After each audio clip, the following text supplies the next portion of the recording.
आणि आता जाऊयात भंडाऱ्यामध्ये।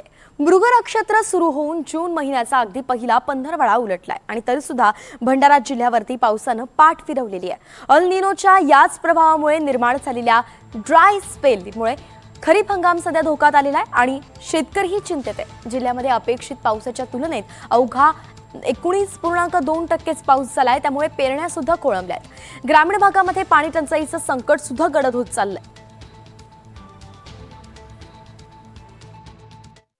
गेल्या वर्षी या तारखेपर्यंत आम्ही धानाची आमची जे रोपे आहेत ते रोवणी योग्य आलेली होती, परंतु हा रोवणी नक्षत्र पूर्ण कोरडा गेल्यामुळे आता आमचा धान रोवणे म्हणजे परत टाकायला सुद्धा आम्ही मागे पुढे पाहत आहोत। त्याच्यामुळे जो आमचा शेतकऱ्यांचा हा आहे उत्पन्न याच्यावर सुद्धा खूप परिणाम पडणार आहे। यावर्षी रोहिणी आणि मृग असे दोन्ही नक्षत्र जवळपास निघून गेलेले आहेत।